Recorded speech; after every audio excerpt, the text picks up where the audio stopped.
Claire the doll is coming to visit, and she will be on display, and people can take pictures with her and all that. And supposedly Jill is going to come up as well. If Jill can't come up, okay, she's sending Claire to me, and then Claire's going to be in my care again. And I'm not exactly thrilled about that. 508-996-0500, 877-996-1420 if you want to call in and discuss anything with us. I want to bring up a topic that was sent to me via message, and somebody said, can you talk about this on the show? So I want to, first of all, say hi to Ray. Ray is the one who sent in this question. He wanted to know if we could talk a little bit about haunted dolls tonight. We know a haunted doll or two. We do, and I actually have one. Well, I don't have it anymore, but in my book, Haunted Objects, that I wrote with Chris Balzano, which you can get now on bookshelves everywhere and on Amazon, and get the ebook and all of that. But we featured a haunted doll in there that was new to the world of the paranormal. We focused on some of the rock star haunted dolls, Robert the Doll and Annabelle, but we also heard from a friend of ours, from a listener, who said, I have a haunted doll, and her name is Claire. And she was nice enough to send Claire to me, and Claire stayed with me for a couple of months while I was working on the book, and Claire liked to mess with the heat in my office, which I never turn on. I didn't even have the switch set to heat. It was the thermostat switch was literally off, because it's just a room off the side of my living room and kitchen, and it runs its own separate zone of heat, and I never felt the need to turn it on and have to run two zones of heat. I always just let the heat roll in. Now, it's your backdoor entry. Right. Basically. Some people told me that that's not actually the best way to do it, that you want to have your heat zones both on so that it doesn't have to work as hard. Either way, but at the time the heat wasn't on.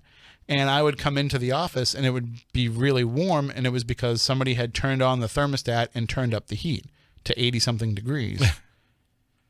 And this was in wintertime. So Claire was used to the Georgia heat where she came from, and was trying to make my office a little bit more like that. So she stayed with me for a little while, and then I gave her back to Jill, and Jill didn't want her in her house, but Jill's mother won't let her get rid of the doll because it was a gift, and so it now resides in a box, very much like Annabelle, in a collection of a voodoo priest. So that's where Claire lives now. Claire's coming up to visit in September. Oh, really? We have the Plymouth Paracon happening so the weekend of September 22nd. Claire the Doll was featured on Haunted Towns, which was the show that I just worked on recently. And so we focused on McDonough, Georgia, the town where Claire comes from. And Claire was featured on that episode. And because the Plymouth Paracon is taking on a bit of a Haunted Towns theme, Claire the Doll is coming to visit, and she will be on display, and people can take pictures with her and all that. And supposedly Jill is going to come up as well. If Jill can't come up, okay, she's sending Claire to me, and then Claire's going to be in my care again. And I'm not exactly thrilled about that.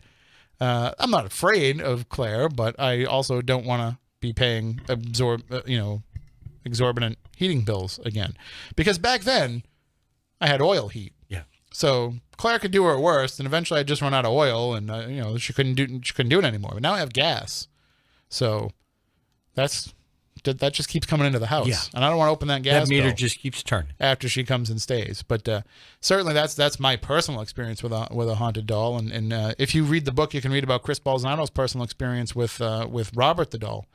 He went down to visit Robert in Key West. I visited him as well. Yeah, you've actually had the chance to kind of be one-on-one with him. Yeah. Like Chris saw him in the case. You've seen him out of the case, right? Yeah. I actually helped him set him up on the chair. How'd that go for you? Not bad. I have respect for things, and whether I believe or not, I can still have respect.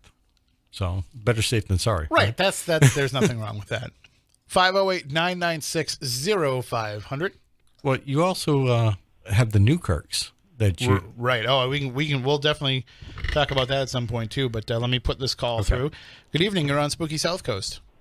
Hey, Tim. How's it going? Love the show. Going very well. How are you doing tonight? Good. I have a question in terms of the specifics of this show. Let's go back to 1963, the original air date of The Living Doll in Twilight Zone, where Telly Savalas was battling an evil doll possessed, attacking him. Talkie Tina. Yep. That's right. So now we need to go back to, are there any evidence of possessed dolls before this date, before it was inculcated into the national lexicon, imaginary, whatever you want to call it? Once you see it and it's in your mind, are there any evidence of haunted dolls before 1963, The Living Doll, The Twilight Zone? Yep, Robert the Doll definitely was. Take that off air. Okay. Have a great night. Yes, Robert the Doll definitely was before 1963. Oh yeah, and you have voodoo dolls going back well before. I want to say off the top of my head, Robert the Doll came to prominence in the 1940s. The story, at least, or at least that's when the story took place. Yeah. Let's see. I don't want to talk out of turn. Robert the Doll came into the possession of Robert Eugene Otto in 1904. And in 1994, it was donated to the East Martello Museum.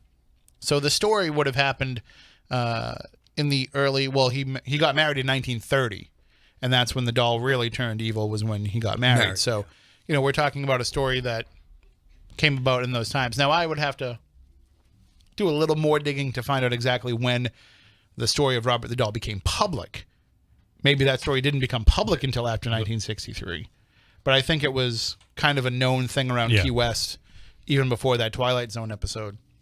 But you mentioned voodoo dolls. Actually, I think there was a haunted ventriloquist mannequin, if you want to go into TV lores, before 1963. Oh, God, there was a movie. Well, I mean, Candace Bergen has said that when she was little, she would hear her father talking to Charlie McCarthy, and she would hear Charlie McCarthy talking even when her father wasn't around.